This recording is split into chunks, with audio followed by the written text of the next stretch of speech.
How you doing there? Welcome back to Babylon Talmud. Today we're studying Daf Tzadi, Daf 90 of Masechta BavaKama. Friends, yo friends. Yo friends. Alright, here's the thing. I don't have so much time. I think I got 45 minutes. Oof, it's going to be down to the wire. This is going to be fun. A little challenge for today's Daf. How about this? I'm on the wire. That's nice. I'm rolling up my sleeves. I'm on the wire for today's Daf, so I'm going to see if I can get it done. Oh, that's actually a nice idea. I don't want to do this in general, trying to get it done on the clock, because I like to kind of chill. You know how I said the other day, I'm the opposite of chilled out. What's the opposite of chilled out? I'm very uptight. But the truth is, I like to try to be a little chilled out. So yeah, I wouldn't want to always just kind of be on the wire. But today, I'm on the wire. And if I don't get done, it's fine. Okay, so let's see if I could do it on the wire. I mean, I have 40 minutes. 40-minute daf is kind of a normal daf. The thing is, recently, of course, the daf has just been kind of BavaKama, you know? BavaKama is BavaKama. Got to work through it. Ooh, and there's some stuff to do there. Yeah, okay. We'll do it. We'll see if I can do it on the clock. All right, we signed that Peites at base. We're talking shtickle about Takonas Usha. Then we get to a new Mishnah. So there's stuff going on. I think that the first half of the daf is a little bit more slower than the second half of the daf. All right, let's do it. Okay, Daf Peites at base. We have some work to do. About 10-15 lines from the bottom on Daf Peites at base. Lema Takonas Usha Tanoihi. I don't want to go on the clock. I just want to chill out. I just want to chill out. I don't want to be on the clock. I just want to chill out. I'm going to chill out. Lema Takonas Usha Tanoihi. So let's say that the Takonas Usha is a Machlokes Tanaim. Who can tell me what the Takonas Usha is? I feel like we've already been doing, it's like our third day on Takonas Usha already. Takonas Usha is that a woman who has Nichsei Melug, so she's not allowed to sell, even though she owns the Gufa Karka, she owns the property, but her husband has the rights to the Paris. She's not allowed to sell it to somebody else, and if she dies, her husband can go to that other person that she sold it to, if she did sell it, and take it from him because he was first. Okay, so that's the Takonas Usha, that a wife is not allowed to sell her Nichsei Milog. Where am I? So Lema Takonas Usha Tanoi. So let's say that the Takonas Usha is Take a Machlokes Tanoim. Ditani Chado. Because we have one brisa that says Avde Melug.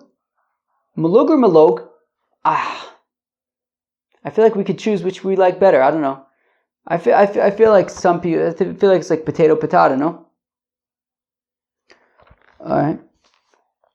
So Chada, so where am I? Ditani Chada Avdei Melug Yotz in B'Shein V'Ayin Lo Isha Aval Lo Leish V'Tanya Idoch Lo Leish V'Lo Leisha. Woo! Ooh-ah. Who wants to explain what this means? What are Avdei Melog? Okay, Avdei Melog, I don't know. I assume what Avdei Melog are. They're like Nichsei Melog, just Avodim version. A wife brings into the marriage an Eved Kanaini. She owns the Eved, right? The goof of the Eved, but the husband owns the Paris, right? He can ask the Eved to do work for him and things like that. So it's an Eved of Melog. The Shaila is what happens when eyes and hands and fingers and stuff start plopping off. So, of course, an Eved Kanani goes free from a plop, right? You plop out an eye, might plop off an ear, right? Are ears included? I think so. No? I think you plop off an ear. I think you could plop off an ear, right? Plop off an ear. Alright. Plop out an eye, right? The eye, the teeth. Teeth is a big one. So what happens now if there's a plop situation? So one brisa says, well, if the wife plops out the eye, so then the Eved goes free, not the husband. The other brisa says that regardless of who plops, so the Eved remains an Eved. The Eved does not go free from a plop, in this case, when it's a Avdei Milog. Let's start again. Let's say a takona susha is taka machlokas tanoim. The tanichada, we have one brayse that says Avdei Milug yotzin b'shein v'ayin lo isha v'lo leish. One brayse says that when it comes to Avdei Milug, if the wife plops out the eye, so then the Eved goes free, but not if the husband plops out the eye. V'tani idach, we have another brayse that says lo leish v'lo leisha, regardless of who plops out the eye, the Eved remains an Eved. Without an eye, but an Eved nonetheless. So, okay,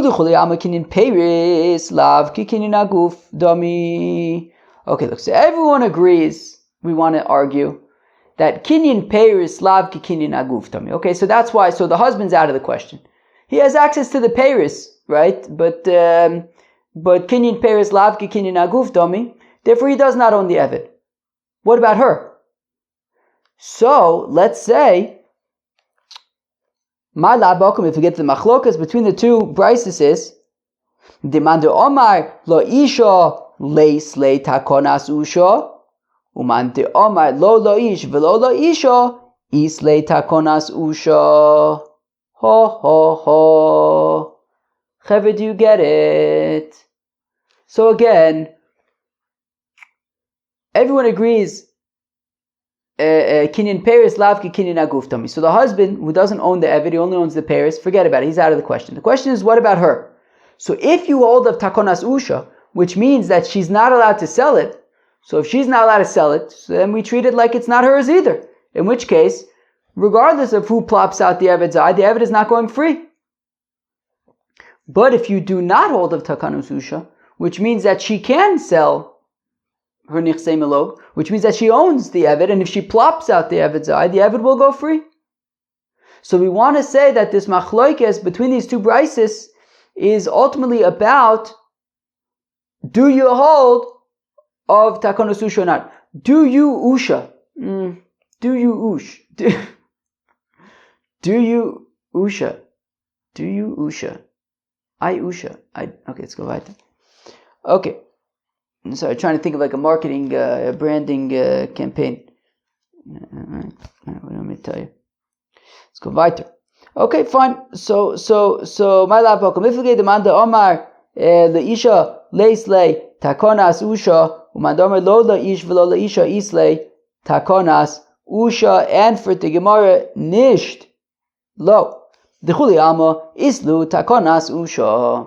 No, both brises hold of takonas usha that she's not allowed to sell the Eved. Okay, so then what's pshat with the brisa that says that if she plops out the Eved's eye, so then the Eved goes free? If she's not allowed to sell the Eved. So ela kan kodem takona kan lacha takona hu. That the brisa, so everyone agrees of takonas usha. Once there was takonas usha, everyone agrees to takonas usha. Before takonas usha existed, so then there was no such thing as holding of takonas usha because it didn't exist.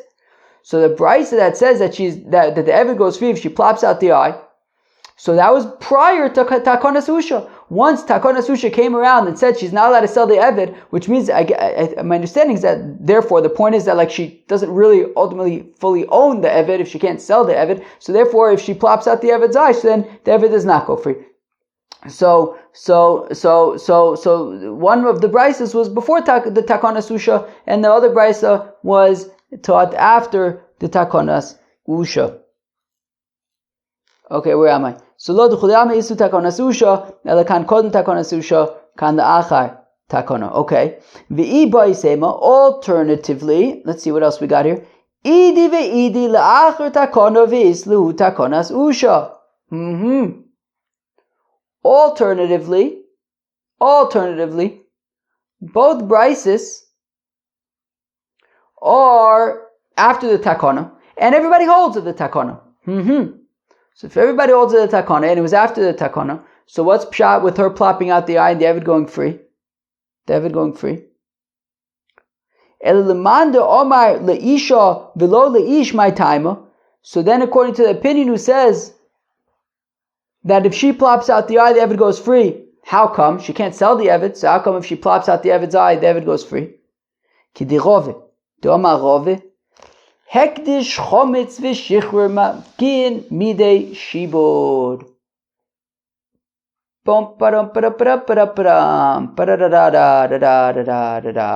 We've seen this a few times.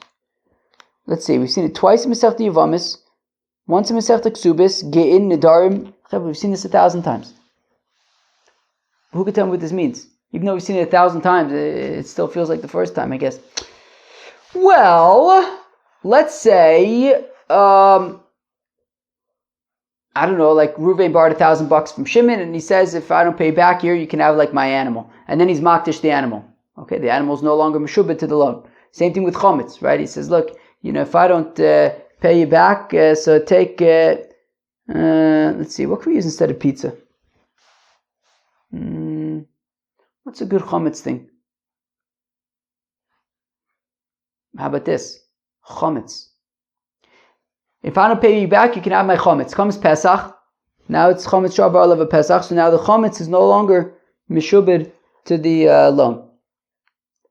It becomes hefker. V'shichr. Additionally, an Eved, right? If Reuben says, look, if I don't pay you back, Shimon, you can have my Eved. And then he frees the Eved. So then the Eved is no longer mishubed to the loan. So now we want to say that this, so my understanding is that we're basically applying this to nichsei melog, right? So if you have a situation where the wife is bringing into the marriage avdei melug, so then the wife is bringing into the marriage avdei melug. So here you have a scenario where it's her Eved, right? She owns the Eved, but the husband has access, right, his rights to the payers, can use the Eved. But we're saying that she could plop out the Eved's eye, in which case that would be mafkia, the shibud of the husband, right? The husband says, hey, you can't sell this Eved, right? It's like the takana susha. You can't sell this Eved because I have rights to the payers. Eina chinami. But what about this brisa that says that shichr is mafkia midei shibud? So how could the shibud of the husband to say that you can't sell the Eved because I have rights to the payers, how could the Eved go free? By plopping out the eye. That Rav is brisa of the Eved going free, being moti midei shibud. So how is this Eved of nichsei melog? How is this Eved melog going free from the shibud of the husband? If she plops out the eye. Okay. So ektish chometz v'shichr mafki midei shibud. Leimed Rav tanoihi. Okay, so then it sounds like Rava's statement is machlokes tanoim, meaning that one brisa holds like Rava, it sounds like, and therefore if she plops out the eye, the Eved goes free. But the other brisa says, regardless of who plops out the eye, the Eved remains in Eved. So then, what about this brisa that says shichr is mafkia midei shibud? According to that brisa, that the Eved doesn't go free. So then, how is it motzi midei shibud? So lema derava tanoi lo duchule ame is derava. No, everybody holds of Rava, but ve'acha al muar rabban l'shibud debal. Okay, but over here, even though everybody holds of Rava, that I guess at least in the context of like a loan, if Reuven borrows $1,000 from Shimon and says my Eved is meshubah to the loan, and then he frees the Eved, so then he's mafkir midei shibud. But in this case of the avdei melug, the Chachamim kind of give strength to the husband's position here to say that according to the first verse, it says that regardless of who plops the eye, the Eved remains in Eved. We give strength to the husband's rights to the fruits, and therefore the Eved wouldn't go free according to that brisa. But according to the other brisa, the Eved would go free and would be mafkir midei shibud. Okay. V'ba yisema. Alternatively, the way that we can explain these conflicting brises, Duchule alma leis lehu lehane tanoi takonas usha. Alternatively, you could say that neither brisa holds, right? milug milog, neither. Potato patata, tomato tomato. Lani tanoi takon asusha. Neither one of these brises, of these tanoim hold of takon asusha, which means that she's allowed to sell her. That theoretically she would be allowed to sell her avdei milug. But the shaila is over here, right? So then what's pshat with the opinion who says that whoever plops out the eye, the eved remains an eved? Why so?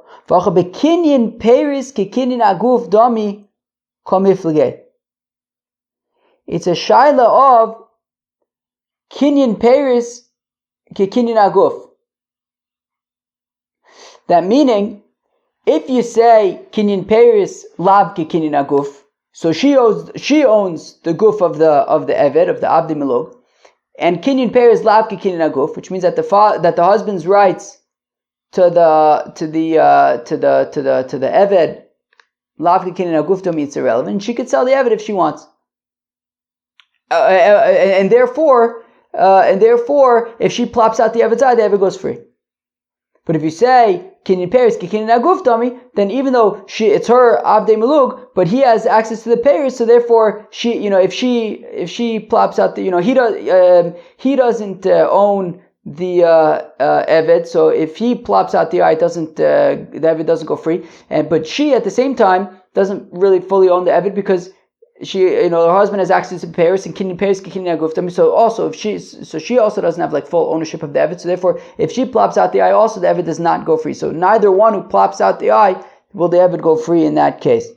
We flip to Dani Tanoi, and it's like the machlokas of the following Tanoim de Tanya that we learn in the Braysa. Amoicher avdo leacher, that if Shimon sells his eved to Ruvain, his eved Knani to Ruvain, ufasak imo, but the deal is al menashim shamshenu shloshim yom. The deal is, what's the case again? Shimon sold his eved to Reuven, I think we said, right? But the deal is that even though Reuven now owns the guf of the eved, Shimon can still use the eved for 30 days. So Shimon has access to the Paris, Reuven owns the guf of the eved, Shimon has rights to the Paris. Reb Meir Omer Rishon Yeshno Badin Yom O Yomaim. What's the halach of Yom O Yomaim? The halach of Yom O Yomaim, what does the pasuk say? V'chiyake ishas avdo, a fellow hits his eved. O es amoso, or is amoso. Bashevet, with a stick. Umeistachas yado, and the fellow or the fella goes to Wellwood. Nokum yinokim, schayv misa. Im yom o yomayim yamod. But if the eved or the amma survives for 2 days before going to Wellwood, lo yukom kikasbu. So then there's no chiyuv misa. So there's a special halacha by an eved that you'd only be chayiv. I guess an adon would only be chayiv for killing his eved if the eved dies within 2 days. But once the eved survives for 2 days, so then the adon is not chayiv misa. So now, so what Reb Meir is saying, Rishon yeshno b'din yom o yomayim, that it's Shimon, the original owner of the eved. So he's the one who's considered the adon. That in terms of if he gives a shtickle whack to the eved, and the eved survives for 2 days, so then it will be potter from misa. But as opposed to, right, if you hit somebody and he dies a week later, and if you hit a random person, he dies a week later, you're chayiv for killing him. But in this case, there's a special halach of yom o yomayim by an eved, by your eved, and we're saying that it's Shimon, according to Meir, it's Shimon who has rights to the Paris right now. Who has the halacha of Yom O Yomayim. So we see that Reb Meir's opinion is kinyan Paris ki kinyan aguf domi. So where am I? So Reb Meir Omer Rishon Yeshno Badin Yom O Yomayim Mipnei Shehu Tachtov, because ultimately Shimon is the one who has the rights to the eved right now. Kasaver kinyan Paris ki kinyan aguf domi, because Reb Meir holds kinyan Paris ki kinyan aguf domi, and since Shimon has rights to the Paris of the Eved, so therefore he has the din Yom O Yomayim. Reb Yehuda Omer Sheni Yeshno b'din Yom O Yomayim, whereas Reb Yehuda says Nisht. it's Ruvain, the current owner, the new owner of the Eved, who is the owner in terms of Yom or Yomayim, because he owns the guf of the Eved. And the fact that Shimon has rights to the Paris, meh. Kinyan Paris lav ki kinyan aguf dami. Kaspo, because Ruvain's the owner of the Eved, Kasavre Kinyan Paris lav ki kinyan aguf dami. Because Rabbi Yehuda holds that the fact that Shimon has rights to the Paris are irrelevant. Kinyan Paris lav ki kinyan aguf dami. Rabbi Yossi Omer Shneim Yeshnon Bidin Yom O Yomayim, that both Ruvain and Shimon have the halacha of Yom O Yomayim, that if either Ruvain or Shimon give a whack to the Eved, and the Eved survives 2 days and then goes to Elwood, so both Ruvain and Shimon would be potter because of the din of Yom O Yomayim. Zemipnei shu tachtov, Shimon would be potter because he right now has the rights to the Eved. V'zemipnei shu kaspo, and Ruvain because Ruvain owns the guf of the Eved. Misap galei, because Rabbi Yossi is uncertain. Kinyan Peres ki kinyan aguf dami ilav ki kinyan aguf dami, because Rabbi Yossi is uncertain. Do we say Kinyan Peres ki kinyan aguf, in which case it would belong to Shimon? The Eved would belong to Shimon, or do we say Kinyan Peres lav ki kinyan aguf dami, in which case the Eved belongs to Reuven? V'safik nefashos lahakol, and because Rabbi Yossi is uncertain, so therefore he says, look, if the Eved dies on day 3, the shaila is the Adon, is Reuven or Shimon, whoever did it, is he chayiv misa? We're not sure, and since we're not sure, we can't kill the one who did it. We can't kill Reuven or Shimon if because he might, if he has the din Yom Yomayim, then he's potter. So safek nefashos lahakol, that we're lenient when it comes to determining if we should give somebody capital punishment or not. So the Gemara says Rabbi Eliezer, but those who change it to Rabbi Elazar, which I think makes more sense because we have a machlokas here, Rabbi Meir, Rabbi Yossi, Rabbi Yehuda, and now Rabbi Elazar would make sense. Rabbi Eliezer would have been 2 generations prior. It's just Rabbi Elazar makes more sense, so we'll go with Rabbi Elazar until we get to the Mishnah. Rabbi Elazar says Rabbi Elazar Shneim Einon Bidin Yom O Yomayim. Rabbi Elazar says that neither Ruvain nor Shimon have the halacha of Yom O Yomayim. Neither one is considered like the Adon. Zelifi Sheino Tachtov. Ruvain, because although he owns the guf of the Eved, he doesn't currently have access to rights to the Paris. V'zelifi Sheino Kaspo, and Shimon, because even though he has rights to the Paris, doesn't own the guf of the Eved. On my Rav, my Talmud Rabbi Elazar, Rav says, how come Rabbi Elazar says pshat like he says pshat? So Omar Kro, because the pasuk says ki kaspohu, it says in the pasuk regarding the halacha of Yom O Yomayim ki kaspohu, it's his kesef. Kaspam yuchid lo. His kesef that is exclusively his. In this case, it's shared between Shimon and Reuven. Kiman azlo the Omer Ameimer, like who does a Meimer's statement go like Ish ve'isha shemachu benichsei melog lo asu ve'lo klum, that an Ish and an Isha who sold nichsei melug, they did nothing. Kiman Rab Elazar, it's like Rab Elazar. Okay. Alright.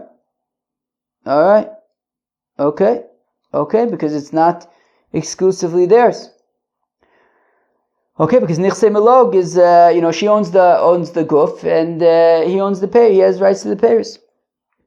Mantana lahad the Tana Rabban, who taught the following brayso: Mishachetzu Eved v'chetzu ben chorin. Somebody who is half Eved, half free. V'chein Eved shel shnei shutfin, or a jointly owned Eved. Ein yotzin b'roshei evarim. They don't go free from a plop. Shein and chosin, right there, a permanent plop. Omar lei Rav Motchi le Rav Ashi, says Rav Motchi to Rav Ashi, Hachi Amre Mishmei Derave Rav Elazar. We say it's Rav Elazar Milo Amar Rav Elazar. Did Rav Elazar not say Kaspo Am Yuchad Lo? His kesef that is exclusively is Hachanami Avdo Ham Yuchid Lo. Here also we're talking about an exclusively owned Eved, not a jointly owned Eved or an Eved who's Chatzi Eved, Chatzi Ben Chorin. Alright, I got like 20 minutes to finish this daf. I think I might be able to do it. We got a Mishnah, we got some Gemara. I think I might be able to do it. I think I might be able to do it. Let's see what I can do over here. That was the hard part that we just did. My nichse malug. And we're at a new Mishnah, which means a new Mishnah, new topic. Hatakeh lachveiro. A fellow, it either means that he knocks him in the ear, or he blows something, like blows a horn very loud in his ear. It does some kind of damage to the ear. Noticing those sela, he gives him a sela. Who can tell me how much a sela is? A sela is 25 zuz. Does that mean anything to you? I guess it means it's 25 of some kind of a coin.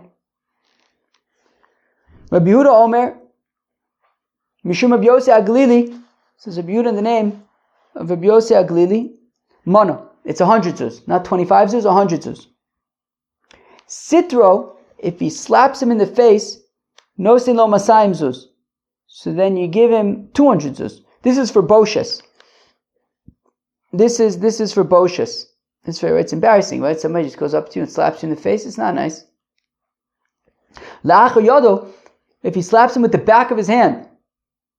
Is there a special name for slapping somebody with the back of your hand? Or is that just like a slap with the back of your hand? Is that what it's called? Nosin lo arba me'uzuz. Oh, that must be, apparently that's twice as embarrassing. Get 400 zuz for that. Tzarim ba'ozno, if you yank somebody's ear. Tolosh b'sar, if you yank somebody's hair. Rokak v'yigeh boroko, if you spit on somebody. Hever taliso mimenu, you took somebody's clothes from him. Parirosha isho bashuk, you uncovered the head of a fella in Shuk Machne Yehuda. No saying lo arba me'uzuz. So we're talking about, in any of those cases, we're talking about 400 zuz of boshes. Ze aklal akol lefi kvodo. This is the rule that it's all based on his honor. Rabbi Akiva says, Rabbi Akiva afilu anim should be sober in oisim kileim b'nei chorin she'odim nichsem. The Gemara is going to get into this, not today but tomorrow. That Rabbi Yehuda says we treat all Yidden,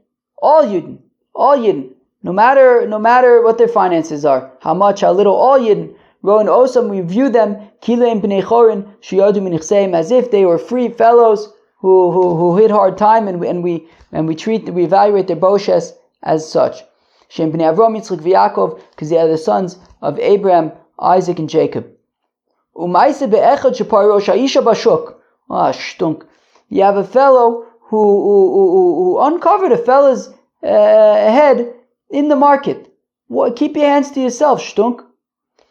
Bas lifnei Rabbi Akiva. So now she comes to Rabbi Akiva. V'chayvo litein lo arba me'uzuz. So Rabbi Akiva says, shtunk.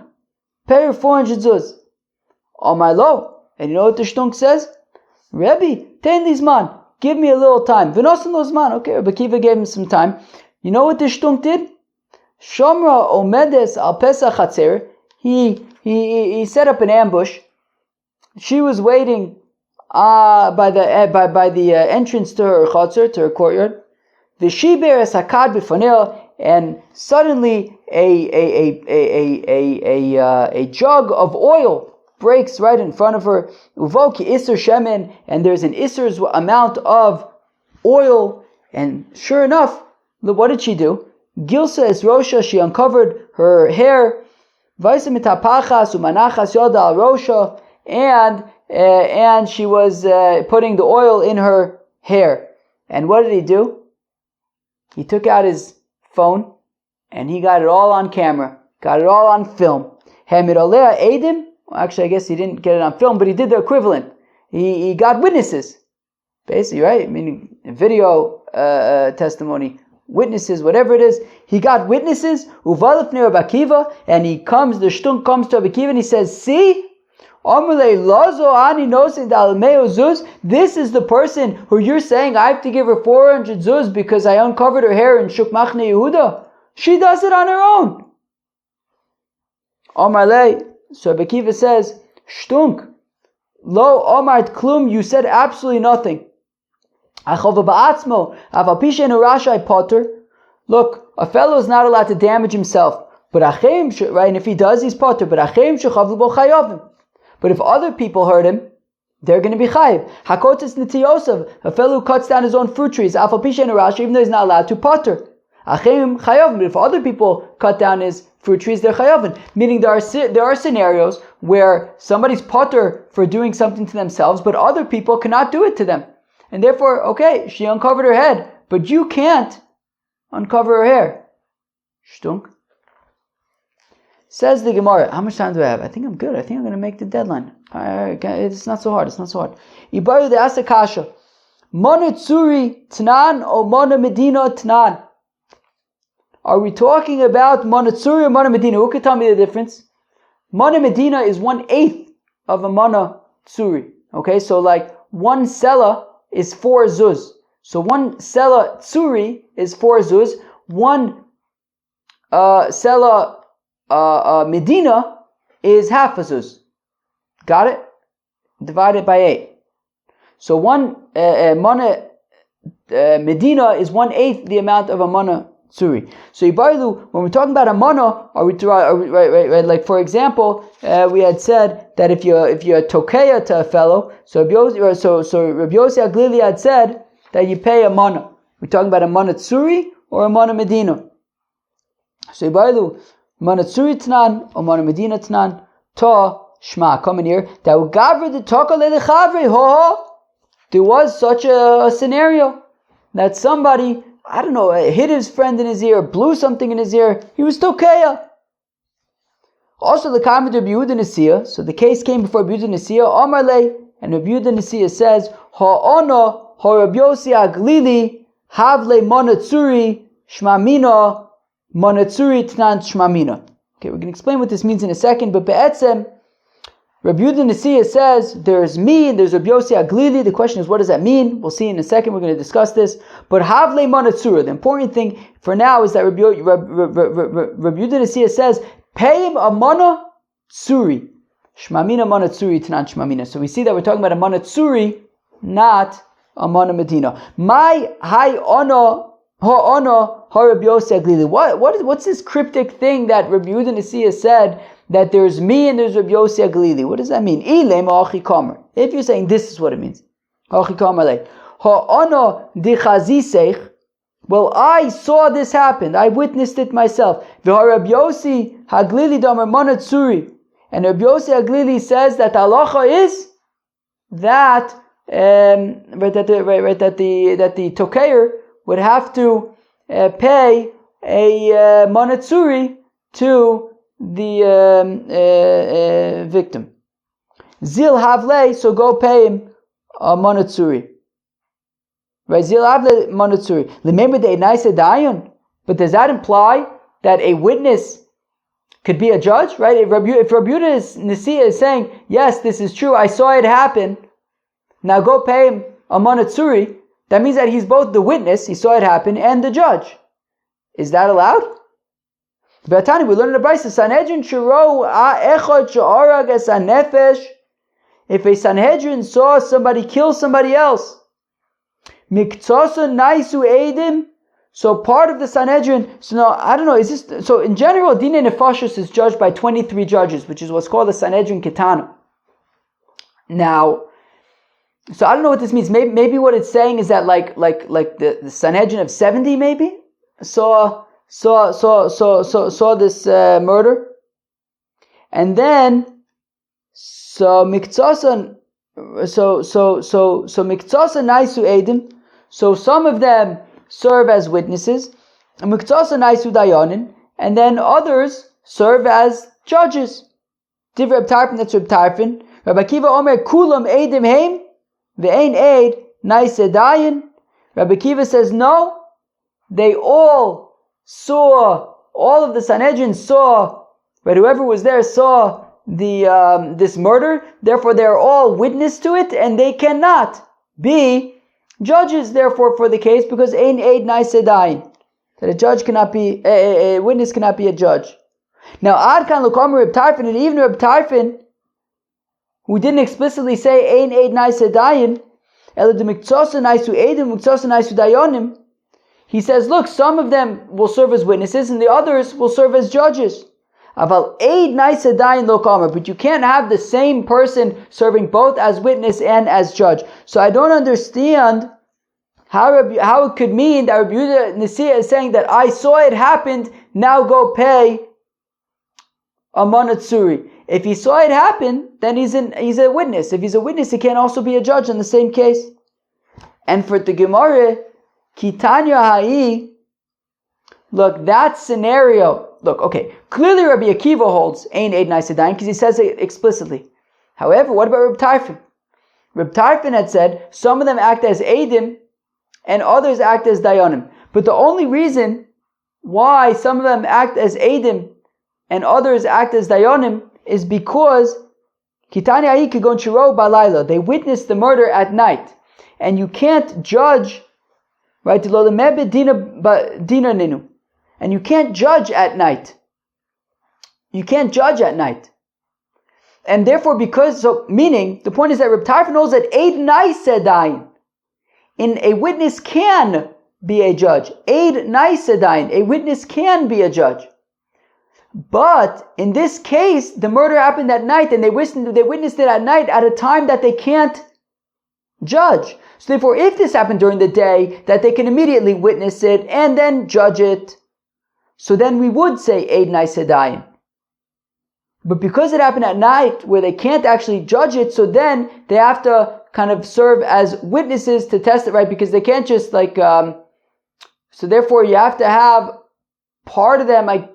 They can't judge, I guess the point is, meaning they won't be able to judge right now, which means they're going to have to wait till tomorrow in order to judge it. And then I guess the point is that they can't judge based on what they saw the night before. They can't serve as both the witness and the judge based on something that they saw the night before. Therefore, you would have to have part of them acting as witnesses and part of them acting as judges based on that testimony. But I guess they wouldn't be able to be judges, both witnesses and judges. In order to be a witness and a judge, it would have to be immediately, I guess. All right.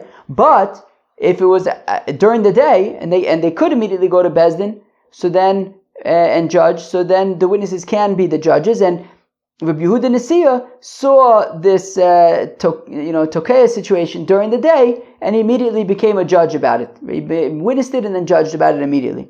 All right. V'bais ema, alternatively, hachi ka'amar lei. Alternatively, this is what Rabbi Yehuda Nasiya was saying. Not that I witnessed this, but rather, ha'ana disvira li ki Rabbi Yossi Aglili. I hold like Rabbi Yossi Aglili to Amar Manatsuri, who says that we're talking about a Manatsuri here. And there are other witnesses who are testifying that you did this. I didn't see it. I didn't witness it. There are other witnesses here, though, who are testifying that you did this. And I hold like Rabbi Yossi Aglili, who says that you will have to pay a Manatsuri. Havle mana suri. Therefore, go and pay a mana suri. Okay, fine. Okay, so according to the first version, Rabbi Yehuda Nasi was both the witness and the judge. According to the second version, he was only the judge, and he was taka saying that he agrees with Rabbi Yossi Aglili, that he was acting only as the judge and saying and giving a verdict like Rabbi Yossi Aglili that it would be a mana suri. Okay, I got 5 minutes to finish the daf. Let's see, can I do it? Can I do it? Well, I'll do it if I have to do it. V'savra Abakiva de'ein, I don't know, I'll try to do it. I don't want to, we'll see. V'savra Abakiva de'ein eid naise dain. Does Rabbi Akiva really hold ein eid naise dain? Right? We just said explicitly, Rabbi Yehuda says that a witness cannot be a judge. But does Rabbi Yehuda really hold that? V'atan, we learn in the Brisa. V'hika ish esre'eyu be'evin o be'egrof. That if a fellow hits his friend with either a stone or with a fist, right? The Pasuk says, "V'chirivun anosh v'hika ish esre'eyu be'evin o be'egrof v'lo yomos v'nofel l'mishkan." Talking about a person, hurts somebody else, and he, with either a stone or with his fist. Shimon Atimni Omer says, Shimon Atimni ma egrof miyuchid shemoser lo edo v'lo edim. Just like a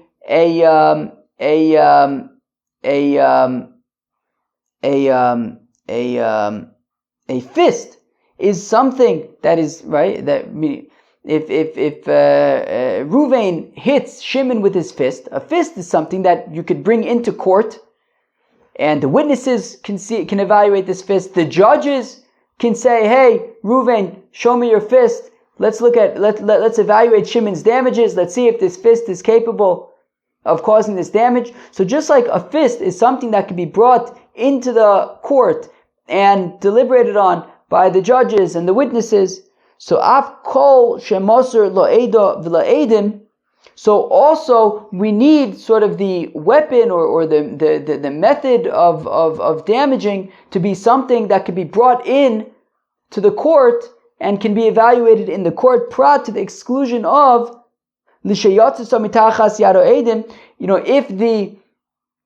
the stone gets lost and now cannot be brought to court, even though the witnesses saw the incident and saw the stone, but if the stone cannot be brought to court because it got lost, so then there's no case. Amar lo Rabbi Akiva, but then Rabbi Akiva says to Shimon HaTimni, V'chi b'fnei bezdin hikau sheyodin kama hikau. I don't understand. Even if you're talking about the fist, and yes, the fist is something that can be brought to bezdin, but even so, great, you could bring the fist to bezdin, you could look at it, nice fist. But still, the bezdin still doesn't know, however, important information like,